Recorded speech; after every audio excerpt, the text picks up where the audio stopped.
निर्भया के नाबालिग गुनाहगार की रिहाई के खिलाफ याचिका पर सुप्रीम कोर्ट में आज अहम सुनवाई। डीसीडब्ल्यू ने दायर की है एसएलपी। डीडीसीए में धांधली के आरोपों पर जेटली का पलटवार। केजरीवाल और उनके साथियों के खिलाफ आज करेंगे मानहानि का मुकदमा। दिल्ली सरकार ने किया डीडीसीए मामले की जांच का ऐलान। पूर्व सॉलिसिटर जनरल गोपाल सुब्रमण्यम की अध्यक्षता में बनाया जांच आयोग। राजधानी में प्रदूषण को लेकर दिल्ली हाईकोर्ट में अहम सुनवाई। केंद्र और राज्य सरकार जमा करेंगे प्रदूषण कम करने का एक्शन प्लान। उत्तर भारत में कड़ाके की ठंड जारी। पहाड़ों पर लगातार बर्फबारी से मैदानी इलाकों में भी लुढ़का पारा। और चीन के मैन्युफैक्चरिंग हब शेंजन में भीषण लैंडस्लाइड। 33 इमारतें जमींदोज, 59 लापता।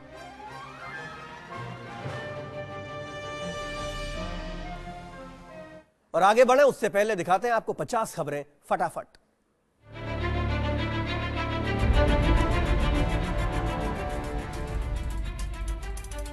डीडीसीए मामले में कथित घोटाले को लेकर आम आदमी पार्टी के आरोपों का सामना कर रहे वित्त मंत्री अरुण जेटली आज आप नेताओं के खिलाफ मानहानि का केस दर्ज कराने वाले हैं। जेटली आज दिल्ली के मुख्यमंत्री अरविंद केजरीवाल और आम आदमी पार्टी के कुछ दूसरे नेताओं के खिलाफ मानहानि का केस करेंगे।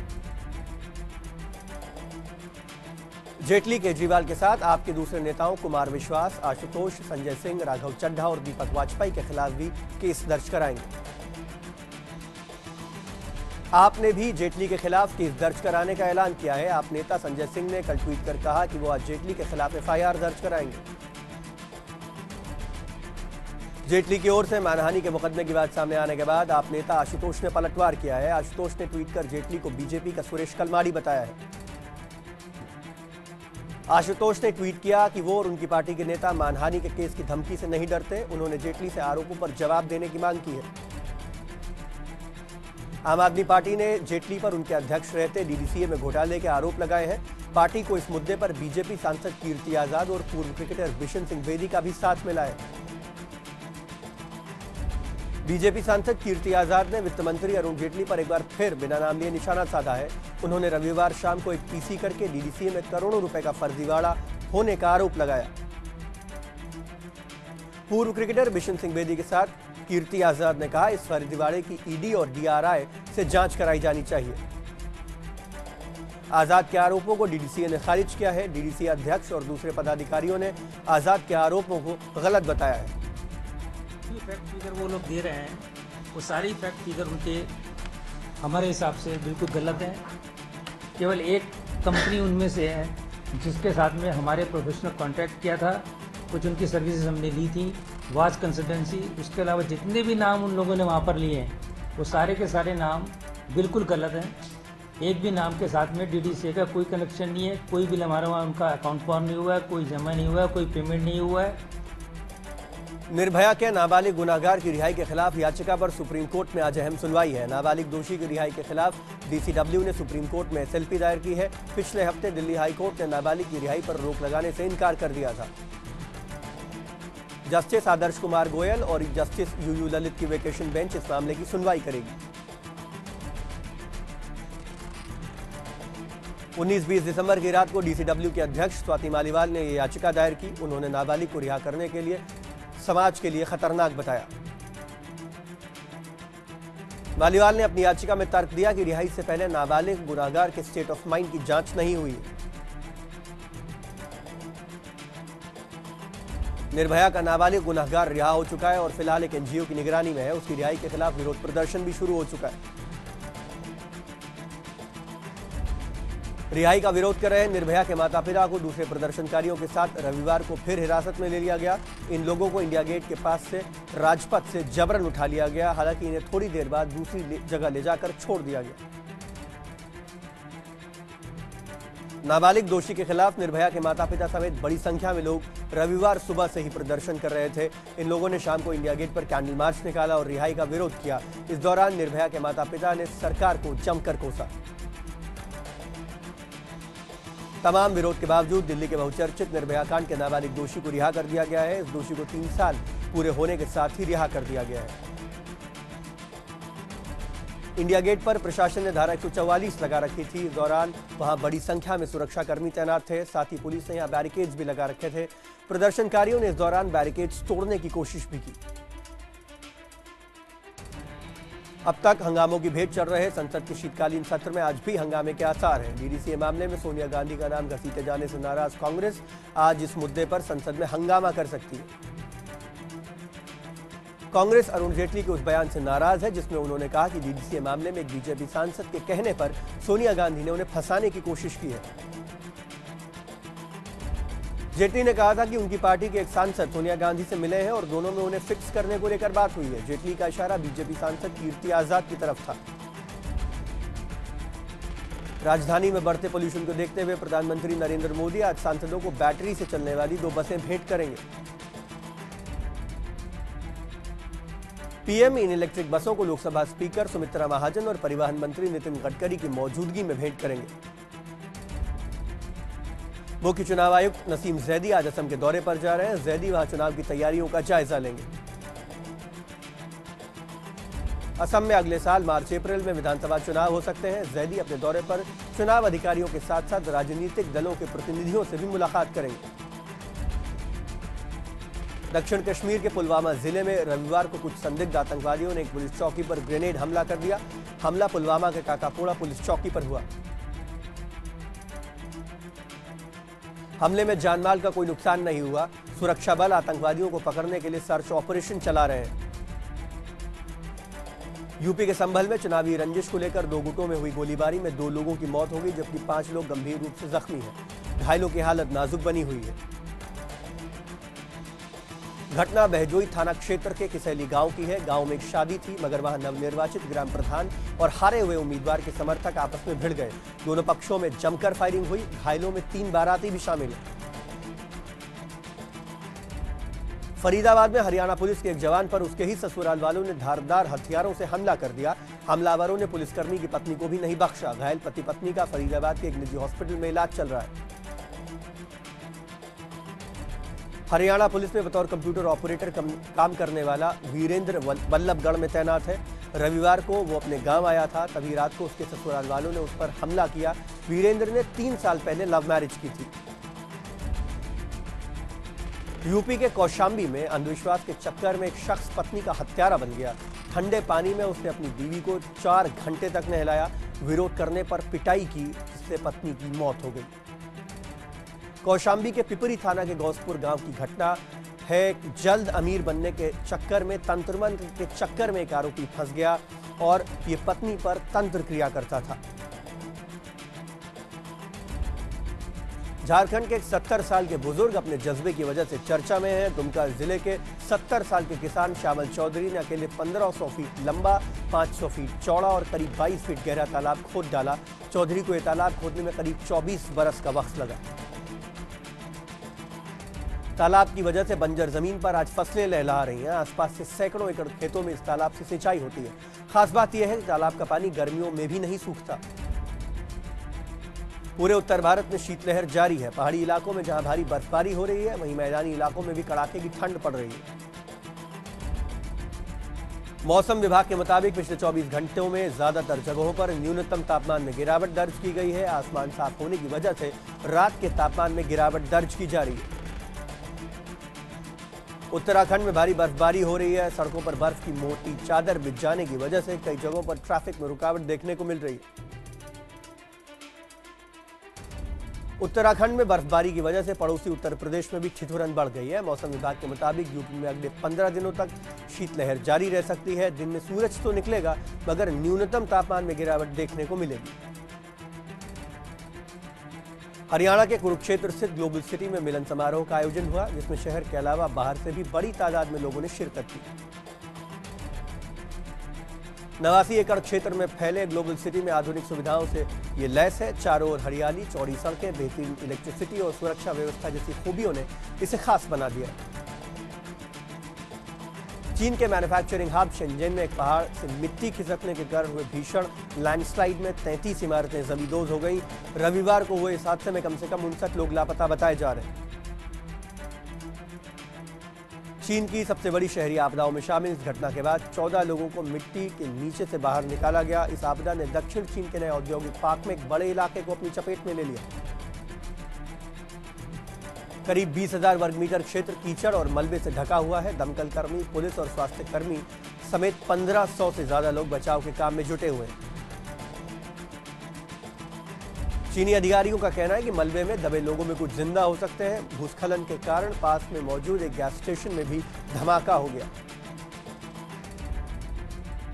बीसीसीआई सेक्रेटरी अनुराग ठाकुर ने पाकिस्तान के साथ प्रस्तावित बायलैटरल सीरीज की संभावना को खारिज कर दिया है। उन्होंने कहा, अब दोनों ही देशों के क्रिकेट बोर्ड्स के लिए इतने कम समय में सीरीज आयोजित करना लगभग असंभव हो चुका है। महेंद्र सिंह धोनी अगले साल होने वाले वर्ल्ड T20 तक टीम इंडिया के कैप्टन बने रहेंगे। ऑस्ट्रेलिया दौरे के लिए टीम के चयन के बाद चीफ सेलेक्टर संदीप पाटिल ने धोनी पर यह फैसला सुनाकर कप्तानी में बदलाव को लेकर चल रहे कयासों को खत्म कर दिया।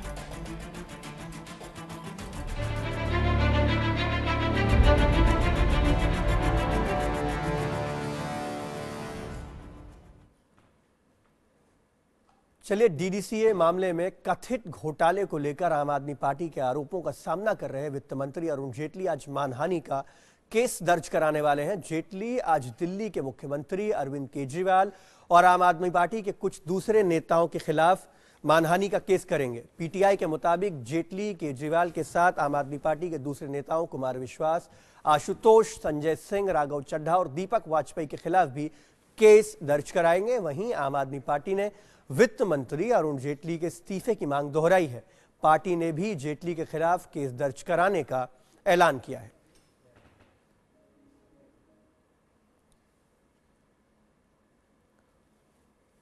और जेटली की ओर से मानहानि के मुकदमे की बात सामने आने के बाद आप नेता आशुतोष ने उन पर पलटवार किया है। आशुतोष ने ट्वीट कर जेटली को बीजेपी का सुरेश कलमाड़ी बताया है और कहा है, मानहानि के केस से वो डरते नहीं हैं, आरोपों पर जेटली जवाब दें। आम आदमी पार्टी के नेता संजय सिंह ने भी अरुण जेटली पर निशाना साधा है और उन्होंने आज जेटली के खिलाफ एफआईआर दर्ज कराने का ऐलान किया है। सिंह ने कल इस बारे में ट्वीट किया, क्रिकेट कॉमनवेल्थ के आरोपी अरुण जेटली जी, आप बीजेपी के कलमाड़ी हैं। चोरी और सीनाजोरी नहीं चलेगी। भ्रष्टाचारी को भ्रष्टाचारी ही कहूंगा। सुना आपने, मैं सोमवार को अरुण जेटली और उनके साथी घोटालेबाजों पर एफआईआर दर्ज करूंगा। और दिल्ली सरकार ने डीडीसीए में वित्तीय घपले समेत कथित अनियमितताओं की जांच के लिए पूर्व सॉलिसिटर जनरल गोपाल सुब्रमण्यम की अध्यक्षता में एक जांच आयोग गठित करने का फैसला लिया है। खुद सीएम केजरीवाल ने आयोग की अध्यक्षता के लिए वरिष्ठ वकील और देश के सॉलिसिटर जनरल रहे गोपाल सुब्रमण्यम को चिट्ठी लिखी और सुब्रमण्यम को आयोग की अध्यक्षता के लिए तैयार कर लिया।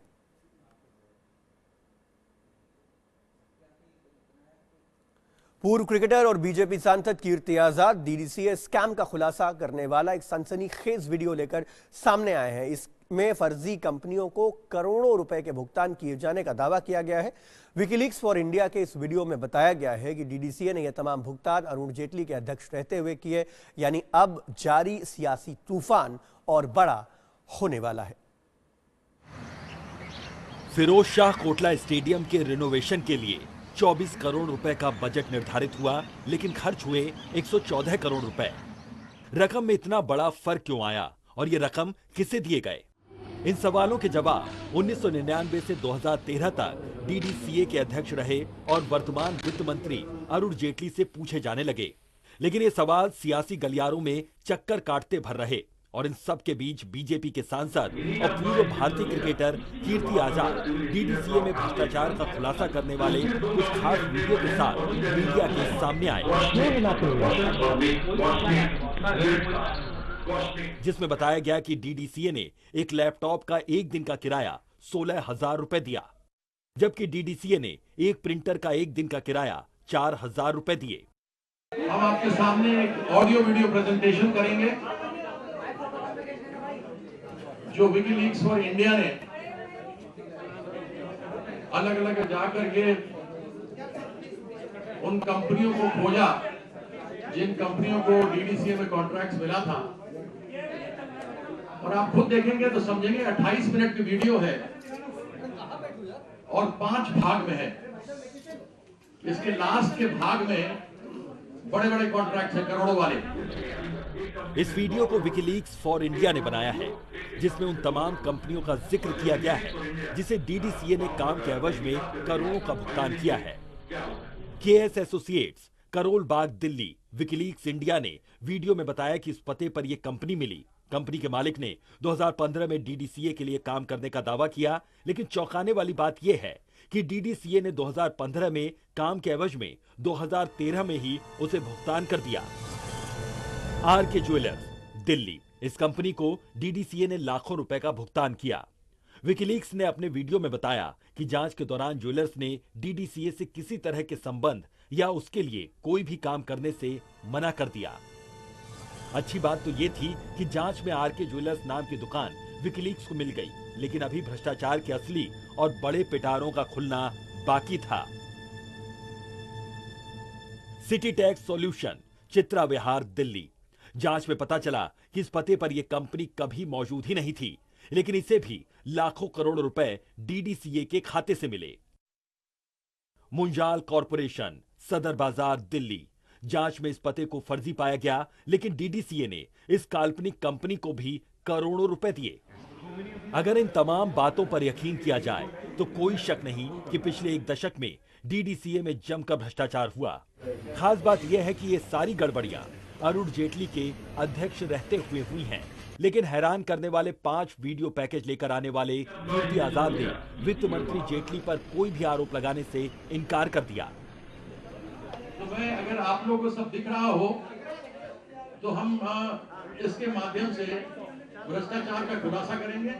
हमारा कतई किसी के विरोध, व्यक्तिगत रूप से कोई विरोध नहीं है, कोई नहीं, सिर्फ भ्रष्टाचार का विरोध है, वह बंद होना चाहिए। दरअसल कीर्ति आजाद 2009 से ही डीडीसीए में भ्रष्टाचार पर सवाल उठाते रहे हैं, लेकिन अब कुछ ऐसे सबूत उनके हाथ लगे हैं जो उनके आरोपों को अमली जामा पहनाते दिख रहे हैं। लिहाजा पूर्व क्रिकेटर कीर्ति आजाद ने इस भ्रष्टाचार के सीबीआई जांच करवाने की मांग की। तो अभी सीबीआई ने नोटिस दिया और सीबीआई ने नोटिस दिया और उसमें भी तीसरा नोटिस आ गया जिसमें उन्होंने आईपीएल के भी करार उन्होंने जो किए हैं उसके बारे में पूछा है। तो ये सारी चीजें हमारे सामने में है। अभी तक अगर कोई फाइनेंशियल इरेगुलरिटी बोलता है तो वह कंपनी लॉ बोर्ड ने देखा, उनको बाउंड्री कर दिया। अभी क्रिमिनल एस्पेक्ट नहीं देखा गया कि क्रिमिनल एस्पेक्ट में कहां पर कैसे आगे कार्रवाई की जाएगी। क्रिमिनल एस्पेक्ट तो तभी होगा जब सीबीआई करेगी, लेकिन मेरा तो अनुरोध होगा कि इसके अंदर एनफोर्समेंट डायरेक्टरेट और डीआरआई लगनी चाहिए। इस खुलासे के दौरान कीर्ति आजाद आए तो पूर्व क्रिकेटर के तौर पर, लेकिन उन पर राजनीतिक रंग न चढ़े ये मुमकिन नहीं था। आरोपों के घेरे में वित्त मंत्री हैं, वीडियो दिखाने वाले उन्हीं की पार्टी के सांसद हैं। ऐसे में इस पूरे खुलासे को खेल की सफाई से ज्यादा सियासी चाल के तौर पर भी देखा जा सकता है, और यही वजह है कि कीर्ति आजाद ने इसके लिए भ्रष्टाचार के खिलाफ जंग छेड़ चुके प्रधानमंत्री नरेंद्र मोदी को अपना रोल मॉडल बताया और कहा कि पीएम मोदी के इसी मिशन ने उन्हें इस खुलासों के लिए प्रेरित किया। कि मैं अपने प्रधानमंत्री जी का बहुत बड़ा फैन हूं। भ्रष्टाचार हटाने के लिए जो उन्होंने मुहिम तेज की है, चलाई है, उसका समर्थन करते हैं। और यह मामला सामने आया है वो कतई कोई व्यक्तिगत न ले, यह हमारी लड़ाई बड़े पुराने दिनों से चल रही है। करप्शन को लेकर मोदी गवर्नमेंट का जीरो टॉलरेंस डीडीसीए स्कैम में दिखेगा या नहीं, इसका जवाब ढूंढना फिलहाल जल्दबाजी होगी, क्योंकि खेल संगठन की ये गड़बड़ी सियासी गलियारे में फिसलन पैदा कर सकती है। बीजेपी सांसद और पूर्व क्रिकेटर कीर्ति आजाद ने डीडीसी में हुए भ्रष्टाचार पर खुलासा कर सीधे तौर पर अरुण जेटली पर निशाना तो साधा, लेकिन सीधे तौर पर उन्हें जिम्मेदार मानने से इनकार भी कर दिया। अब ये मामला कितना राजनीतिक रंग लेता है या फिर बीजेपी की कितनी सरदर्दी बढ़ाता है, ये टॉकिंग पॉइंट बना रहेगा। कैमरामैन जुगल किशोर के साथ Gaurav Agarwal, news world India, Delhi. और आम आदमी पार्टी ने डीडीसीए पर कीर्ति आजाद के खुलासों के बाद प्रधानमंत्री नरेंद्र मोदी से अरुण जेटली को कैबिनेट से हटाने की मांग की है। पार्टी ने कहा है कि जो आरोप वो लगा रहे थे उसकी पुष्टि खुद बीजेपी के सांसद भी कर रहे हैं। पिछले 48 घंटे से भयानक दबाव डाला जा रहा था। भाजपा के संगठन मंत्री जो संघ की परंपरा से आते हैं वो उनके घर गए, भारतीय जनता पार्टी के राष्ट्रीय अध्यक्ष ने बुलाकर उनकी पेशी लगाई, लेकिन चूंकि एक स्वाधीनता सेनानी के पौत्र हैं और नाम के साथ ही आजाद जुड़ा हुआ है। उन्होंने मिथिला की सत्य के साथ चलने वाली परंपरा का पोषण किया। आम आदमी पार्टी और बीजेपी सांसद के आरोपों को डीडीसीए ने बेबुनियाद बताया है और इस मामले में अरुण जेटली का नाम घसीटना दुर्भाग्यपूर्ण बताया गया है। डीडीसीए के मुताबिक जिन बिल्स और कंपनियों का हवाला दिया जा रहा है वो ना डीडीसीए के लिए काम करते हैं और ना ही उन्हें किसी तरह का भुगतान किया गया है। जो फैक्ट फिगर वो लोग दे रहे हैं वो सारी फैक्ट फिगर उनके हमारे हिसाब से बिल्कुल गलत हैं। केवल एक कंपनी उनमें से है जिसके साथ में हमारे प्रोफेशनल कॉन्ट्रैक्ट किया था, कुछ उनकी सर्विसेज हमने ली थी, वाज कंसल्टेंसी। उसके अलावा जितने भी नाम उन लोगों ने वहां पर लिए हैं वो सारे के सारे नाम बिल्कुल गलत हैं। एक भी नाम के साथ में डीडीसीए का कोई कनेक्शन नहीं है, कोई बिल हमारे वहां उनका अकाउंट फॉर्म नहीं हुआ है, कोई जमा नहीं हुआ है, कोई पेमेंट नहीं हुआ है। कीर्ति आजाद के साथ प्रेस कॉन्फ्रेंस में टीम इंडिया के पूर्व कैप्टन बिशन सिंह बेदी भी नजर आए। बेदी ने भी जेटली के खिलाफ मोर्चा खोल दिया है, लेकिन दूसरी तरफ केंद्रीय मंत्री रविशंकर प्रसाद ने जेटली का बचाव किया है। This is the first time I'm watching this CD also, and it's pretty clear, right? ये जितना मर्जी कह ले कि हमने कुछ नहीं किया और ये हंगामा ऐसे उठा रहे हैं, ये there cannot be any fire without smoke, ये तो आप जानते हैं ना। तो आज वो मौका मिला है कि इसके हमें विजुअल प्रूफ भी दिखाने का जो अवसर मिला है वो दिखा सके हम। जहां तक दिल्ली क्रिकेट का सवाल है, पहले भी यूपीए की सरकार में सीरियस फ्रॉड ऑफिस के द्वारा इंक्वायरी हुई थी, उसने उनके खिलाफ कुछ नहीं पाया। अब बाकी जो आरोप लगे हैं, डीडीसीए अपना एक फैक्ट फाइंडिंग कमीशन बनाया है, उसमें देखेंगे। लेकिन राजनीतिक पूर्वाग्रह से इस पूरे विषय को जो उठाने की कोशिश की जा रही है, तो मैं उन लोगों से भी कहूंगा कि जो भ्रष्टाचार के खिलाफ लड़ते थे या लड़ने का दावा करते थे, वो आज भ्रष्टाचार में लगे हुए कुछ पदाधिकारियों को बचाने की कोशिश क्यों कर रहे हैं। चलिए आगे बढ़ते हैं। संसद के शीतकालीन सत्र में आज भी हंगामे के आसार हैं। डीडीसीए मामले में सोनिया गांधी का नाम घसीटे जाने से कांग्रेस आज इस मुद्दे पर हंगामा कर सकती है। अरुण जेटली के उस बयान से पार्टी नाराज है जिसमें उन्होंने कहा कि डीडीसीए मामले में बीजेपी सांसद के कहने पर सोनिया ने उन्हें फंसाने की कोशिश की। बता दें, जेटली ने कहा था कि उनकी पार्टी के एक सांसद सोनिया गांधी से मिले हैं और दोनों में उन्हें फिक्स करने को लेकर बात हुई है। अब खबर निर्भया कांड से जुड़ी हुई। इस पूरे मामले का नाबालिग गुनाहगार रिहा हो गया है और फिलहाल एक एनजीओ की निगरानी में है, मगर आज सबकी नजरें सुप्रीम कोर्ट में होने वाली सुनवाई पर हैं। नाबालिग दोषी की रिहाई के खिलाफ दिल्ली महिला आयोग ने सुप्रीम कोर्ट में एसएलपी दायर की है। जस्टिस आदर्श कुमार गोयल और जस्टिस यूयू ललित की वेकेशन बेंच इस पर सुनवाई करेगी। डीसीडब्ल्यू के अध्यक्ष स्वाति मालीवाल ने अपनी याचिका में तर्क दिया कि रिहाई से पहले नाबालिग गुनाहगार के स्टेट ऑफ माइंड की जांच नहीं हुई, लिहाजा उसे रिहा करना समाज के लिए खतरनाक हो सकता है। अब खबर उत्तराखंड से, जहां एक कांग्रेस विधायक फिर विवादों में है। विधायक का हथियार प्रेम इस बार भी विवाद की वजह बना है। उत्तराखंड के खानपुर से माफ कीजिएगा, विधायक कुंवर प्रणव सिंह चैंपियन के डांस का एक ऐसा वीडियो सामने आया है जिसके बाद विवाद खड़ा हो गया है।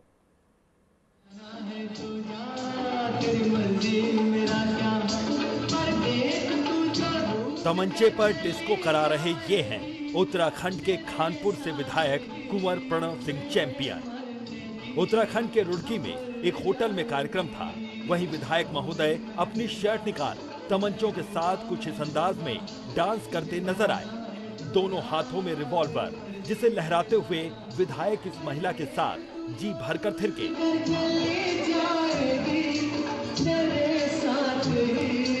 विधायक प्रणव सिंह जब इस अंदाज में डांस कर रहे थे तो बड़ी संख्या में लोग भी मौजूद थे। उधर विधायक इस बात से बिल्कुल बेखबर थे कि इन तमंचों से कुछ अनहोनी भी हो सकती है। ये पहली बार नहीं है कि जब इन दबंग विधायक महोदय ने तमंचा निकाला हो। इस पर विवाद भी खूब खड़े हुए हैं। बावजूद इसके विधायक कुंवर प्रणव सिंह चैंपियन असलहों का मुंह नहीं छोड़ पा रहे हैं। कभी वो मंच से जनसभा के दौरान फायरिंग कर देते हैं तो कभी नेताओं की दावत में फायरिंग। हर जगह असलहों का प्रदर्शन करना मानो उनकी आदत में शुमार हो चुका है। विवाद हर बार होता है। साफ है विवाद तो इस वीडियो के बाद भी होगा, लेकिन विधायक महोदय की सियासत हमेशा चमकती ही रही है। Pankaj Kaushik, news world India, Roorkee, Uttarakhand. और अब हम आपको दिखाते हैं एक ऐसा सीसीटीवी फुटेज जिसमें एक बच्चे को लोकल ट्रेन की चपेट में आने से बचाते हुए दिखाया गया है।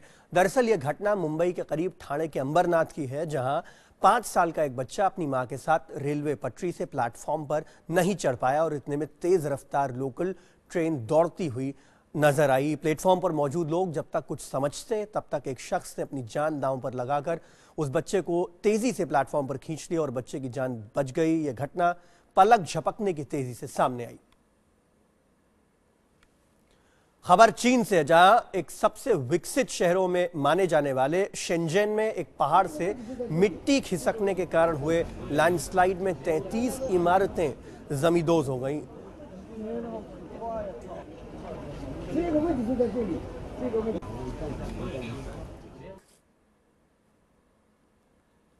और अब वक्त हो गया हमारी खास पेशकश अब के बरस मोहे बिटिया ही दीजो का।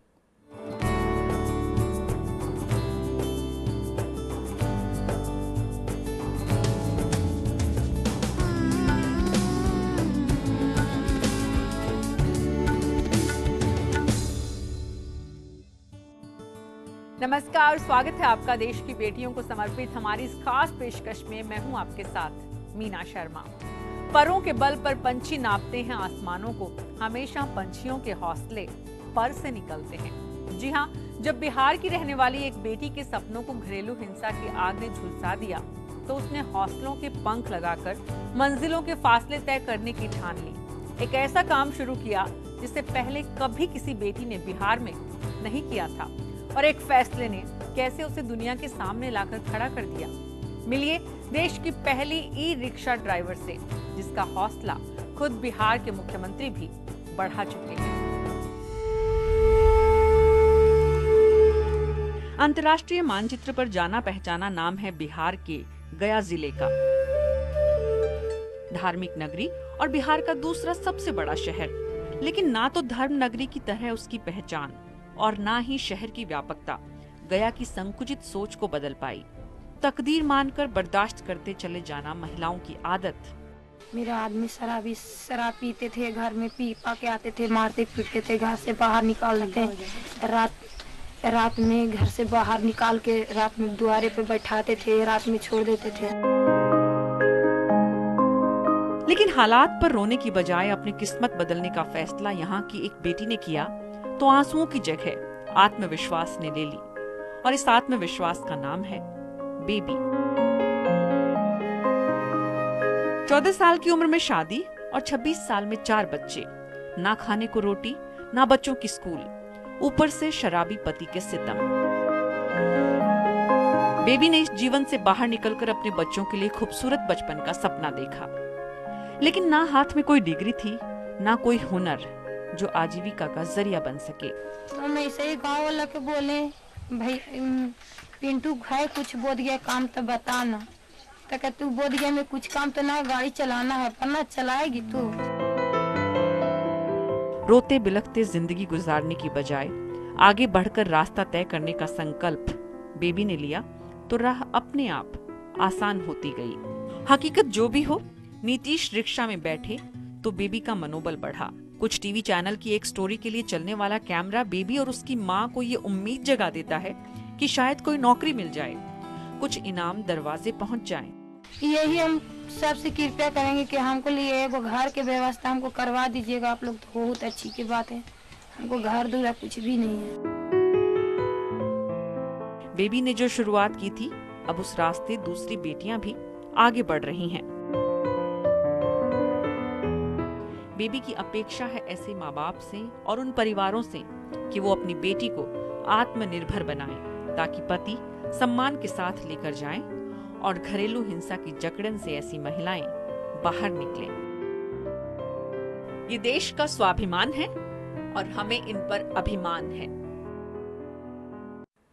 हमारे देश ही नहीं बल्कि दुनिया भर में लाखों बेटियां हैं जो घरेलू हिंसा और पति के अत्याचार का शिकार होती हैं, लेकिन वे न तो प्रतिरोध करती है, न ही अपने पैरों पर खड़े होने की कोशिश करती है। गांवों में रहने वाली बेटियों की आवाज अक्सर मिट्टी के टीलों में दब जाती है। गरीबी की मार उनके शैक्षिक रूप से पिछड़ेपन का कारण बनती है, तो छोटी उम्र में बच्चे शारीरिक कमजोरी की वजह। लेकिन बिहार की बेबी उन सब के सामने एक छोटी सी मिसाल है। तो कल आपको मिलवाएंगे ऐसी ही एक और बेटी से, जो धर्म और मजहब के नाम पर खड़ी की गई दीवारों को तोड़ने में बड़ी भूमिका अदा कर रही है। बस आप देखना न भूलें। अब के बरस मोहे बिटिया ही दीजिए।